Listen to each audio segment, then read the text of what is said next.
رسوله الكريم أما بعد فأعوذ بالله من الشيطان الرجيم بسم الله الرحمن الرحيم فاذكروني أذكركم واشكروا لي ولا تكفرون صدق الله مولانا العظیم۔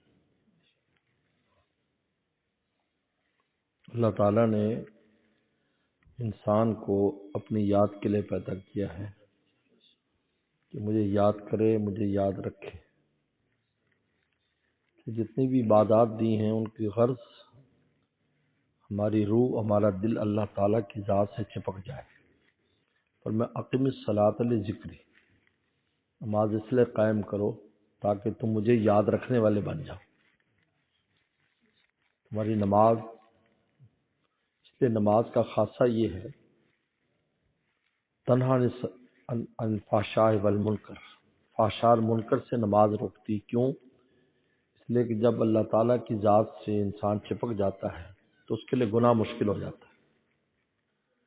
گناہ کرنے کی وجہ مولا سے دوری ہے۔ اگر حضوری ہو تو گناہ نہیں کرے گا۔ گناہ اس لیے کرتا ہے کہ غافل ہے، دل غافل ہے۔ اس لیے اللہ تعالیٰ نے بھی جہالت ان کہا کہ گناہ کرنے والے جاہل ہو جاتے ہیں جس وقت گناہ کرتے ہیں، اس وقت بھول ہی جاتے ہیں کہ ہمارا کوئی مولا ہے، ہمارا کوئی سر پر ہے۔ اس لیے بھی جہالت کا لفظ نازل کیا۔ مفسرین نے اس کا معنی لکھا ہے کہ عین گناہ کے وقت میں مومن بندہ جو ہے وہ جاہل ہو جاتا ہے۔ اللہ نے کہا یہ جاہل ہے۔ اگر اس کو ہمارا علم ہوتا، اس کے دل میں ذرا عظمتیں ہوتی، کبھی اس کی ضرورت ہی نہ ہوتی۔ جو گناہ کر رہا ہے دلیل ہے کہ ہمیں بھولے ہوئے، چاہے ایک لمحے کے لیے بھول گیا، اس لمحے میں ہی نفس نے کام دکھا دیا، شیطان نے کام دکھا دیا۔ اس لیے پیغمبر سلام نے فرمایا ربی لا تکلنی الی نفسی طرفۃ عین، آنکھ چھپکنے کی مقدار بھی مجھے نفس کے حوالے نہ کر۔ آنکھ چھپکنا کتنا ٹائم لیتا ہے؟ کیونکہ اتنی دیر بھی اگر غفلت ہو گئی تو نفس اپنا کام دکھا دے گا۔ دیکھو سانپ کو ڈنگ مارنے میں، بچھو ڈنگ مارنے کو ٹائم لگتا ہے؟ ایسے لگا ایک دم دیکھا ڈنگ مار دیا اور زہر چلا گیا جسم میں، تڑپ رہا ہے آدمی، بالکل ٹائم نہیں لگا۔ اس لیے عبادات کا مقصد بھی حج اس لیے فَإِذَا قَضَيْتُم مَنَاسِكَكُمْ فَاذْكُرُوا اللَّهَ، اللہ فرماتے ہیں جب حج کر لو اب ذکر کرو۔ اور کیا مطلب ہے؟ مطلب ہے کہ تمہیں حج اس لیے کرایا ہے کہ اب ہمیں یاد رکھنا ہے تمہیں، اور ہمیں یاد کرنا ہے ہمیشہ۔ ہماری مہمانی سے فائدہ تم نے اٹھایا ہے اور ہم تمہارے میزبان بنے، تم ہمارے شاہی مہمان بنے، تو اب تم نے ہمیں نہیں بھولنا۔ دیکھو اس کے بعد یہ حکم ہو رہا ہے اب ذکر کرو۔ فَإِذَا قُضِيَتِ الصَّلَاةُ فَانتَشِرُوا فِي الْأَرْضِ وَابْتَغُوا مِنْ فَضْلِ اللَّهِ وَاذْكُرُوا اللَّهَ كَثِيرًا لَعَلَّكُمْ تُفْلِحُونَ۔ جمعہ پڑھ لیا، کتنی بڑی بات ہے، نمازوں میں سب سے بڑی نماز، اس کو عید قرار دیا کہ جب پڑھ لو اب جاؤ اپنا رزق تلاش کرو، لیکن ہمیں یاد رکھنا، وَاذْكُرُوا اللَّهَ، اور خوب یاد کرو۔ ایسا نہ ہو کہ رزق روٹی میں تم ہمیں بھول جاؤ، ایسا نہ کرو، ہمیں نہ بھول جانا رزق روٹی، جاؤ۔ یہ اس لیے یہ کھول دو بھائی، باہر ساتھی جو ہم کو نظر آ گا۔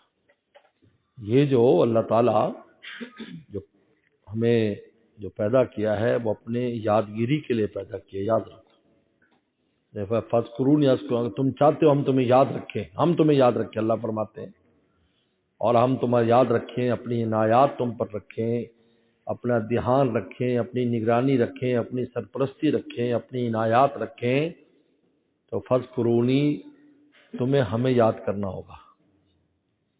اگر تم ہمیں یاد کرو گے تو اس کے صلے میں اذکرکم، میں تمہیں یاد رکھوں گا۔ اور تمہیں ہمیں کیسے یاد کرنا ہے؟ فرمایا بالطاعت، ہر قسم کی نیکی تم نے کرنی ہے، بس، کیونکہ ہر نیکی سے پہلے اللہ کا نام لیتے ہو، ہمیں یاد کرنا۔ میں کیسے یاد کروں گا؟ بالعنایات، میں اپنی عنایات کے دروازے تم پر کھول دوں گا۔ یہ اللہ تعالیٰ نے گر بتا دیے۔ اب آدمی کہتے کہ ہم اللہ کیسے قریب ہوں، کیا کریں جی، تو بتا دیا، ہمیں یاد رکھو، ہمیں یاد کرو، ہم پھر تمہیں یاد رکھیں۔ اور واشکروا لی، یہ تو میرا اور تمہارا براہ راست معاملہ ہے۔ اب میں نے جو نعمتیں تمہیں دی ہیں ان نعمتوں میں بھی تم نے مشغول ہونا ہے، ورنہ تو اگر ایک آدمی کہیں مہمان جائے اور میزبان کا کھانا نہ کھائے، اس کے دسترخوان پر بیٹھ جائے اور کچھ نہ کھائے، تو میزبان کو کتنی ناگواری ہوگی۔ اللہ فرمائے یہ نعمت بھی میں نے اس لیے دی ہیں کہ اس کو استعمال کرو، لیکن واشکرولی، شکر میرا ادا کرنا۔ دینے کی نعمتوں کے اندر ہی گم ہو جاؤ۔ قاری صاحب آپ اپنا علاج کر لو، باہر چلے جاؤ، جاؤ کعبہ پی کے آؤ، گھر کعبے کے آگے۔ واشکرولی، میرا شکر ادا کرو، نعمتوں مشغول ضرور ہو۔ دیکھو یہ اس لیے جو لوگ کہتے ہیں جی ہم نہیں کھائیں گے نہیں پیئیں گے، یہ ناپسندیدہ ہے۔ ہر حلال نعمت استعمال کرو، حلال نعمت۔ وہ پہلے زمانے میں تھا کم کھاؤ، آپ خوب کھاؤ اور مولا کی اطاعت میں لگاؤ، خوب کماؤ لیکن مولا کی اطاعت میں لگاؤ، خوب سو لیکن اللہ کے نام پر سو، اللہ کے نام پر اٹھو، ہنسو بولو لیکن اپنے دوستوں میں ہنسے بولو، گناہ کے کام نہ کرو، خوب ہنسو خوب بولو، خوب ہنسو، لیکن مولا کو راضی کرو۔ میرے مرشد فرماتے تھے کہ مولا کے نافرمانوں کا ہنسنا اور ہے، فرما برداروں کا ہنسنا اور ہے۔ فرما بردار جب زمین پر ہنستے ہیں تو اللہ خوش ہوتے ہیں آسمان میں، دیکھو میرے فرما بردار بندے ہنس رہے ہیں۔ جس طرح باپ کے فرما بردار بیٹے ہنستے ہیں، بچے ہنستے ہیں تو باپ خوش ہوتا ہے، دوسرے کمرے میں ابا اماں خوش ہوتے ہیں، واہ ماشاءاللہ خوش رکھے، دیکھو بھائی کیسے، کیونکہ فرما بردار اور نافرمان ہنسے تو بد دعائیں نکلتی ہیں ماں باپ کی اس سے، اللہ کا غضب اور جلال ان لوگوں پر ہوتا ہے جو نافرمانی کر کے ہنستے ہیں، نافرمانیوں میں ہنس رہے ہیں۔ اس لیے اللہ تعالیٰ نے واشکرولی، کہ شکر ادا کرو بس۔ ہم نعمتیں کھاؤ، کس نے منع کیا؟ سیب نہ کھاؤ، کیلے نہ کھاؤ، کس نے منع کیا؟ روٹی نہ کھاؤ، مرغی نہ کھاؤ، مچھلی، کس نے منع؟ کھاؤ لیکن واشکرولی، میرا شکر ادا کرنا ہے، مجھے نہیں بلانا، یہاں بھی مجھے نہیں بھولنا کہ یہ نعمت آئی کہاں سے، دینے والا کون، اس پر نظر رکھنا۔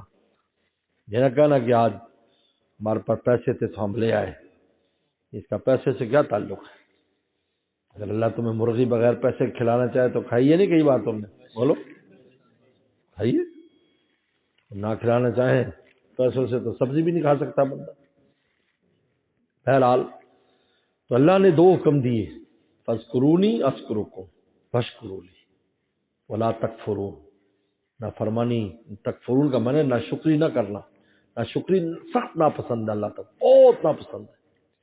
اس لیے شیطان نے یہ کہا تھا کہ لن تعید اکثرهم شاکرین، اللہ میں ایسا انسان کو کر دوں گا کہ ایک نعمت تیری کھائیں گے لیکن تیرا نام نہیں لیں گے، کھائیں گے تیری لیکن تیرا شکر ادا، ایسا کروں گا اس کو۔ اب بتاؤ، آپ خود سوچو کہ ایک آدمی آپ کی کھاتا ہو، آپ کے یہاں سے سب فائدے اٹھاتا ہو اور آپ کا شکریہ نام بھی کہیں نہ لیتا ہو کہ مجھے فلاں نواز رہا ہے، یہ تو اللہ تعالیٰ کی شان حلم ہے۔ اگر شان حلم نہ ہوتی تو ایک لمحے کے اندر سارا کائنات ختم کر دیتے، یہ ان کی شان حلم ہے۔ سبقت رحمت علی غضبی، میری رحمت غضب سے آگے نکل گئی، اس لیے ان کی شان رحمت کا اثر ہے کہ ہم نافرمانیوں کے باوجود بھی اللہ تعالیٰ جو ہیں وہ ہمیں پھر بھی نوازتے ہیں۔ حضرت عبداللہ بن عباس رضی اللہ عنہ فرماتے ہیں پیغمبر السلام کے چچا زاد بھائی عین گناہ کی حالت میں بھی ہوا کو حکم دیے رکھتے ہیں کہ اس تک پہنچتی رہے، یہ مر نہ جائے، عین گناہ کی حالت۔ ہوا بند کر دے، کوئی کرے گا گناہ؟ ہوا بند کر دے، اس وقت بھی ہوا چل رہی، یعنی بند کمرے میں اس نے بند کر کے کہ مجھے کوئی نہ دیکھے، وہاں بھی ہوا کو حکم ہو رہا ہے کہ بھئی درزوں سے اس اندر جا، میرا بندہ جو ہے یہ مر نہ جائے، اور پھر فرصت دیتے ہیں، ٹائم دیتے ہیں، شاید یہ توبہ کر لے، توبہ کا ٹائم دیتے ہیں۔ تو اس لیے انسان کو ذکر کا معمول رکھنا چاہیے۔ آج بہت بڑی کمزوری ہماری ہے کہ ہمارے کوئی معمول نہیں ہے، کوئی معمول نہیں، بس جب معمول نہیں ہے تو اس کا نتیجہ کیا ہے؟ ہماری روح کمزور ہے، نفس تکڑا ہے۔ حکیم الامت تھانوی رحمہ اللہ فرماتے ہیں جس آدمی کا معمول نہیں نا، کوئی معمول نہیں ہے، تلاوت کا معمول نہیں ہے، ذکر کا معمول نہیں ہے، نوافل کا معمول نہیں ہے، کوئی معمول نہیں بنایا ہوا، اور بھائی اس کے لیے نفس اور شیطان سے بچنا آسان نہیں ہے،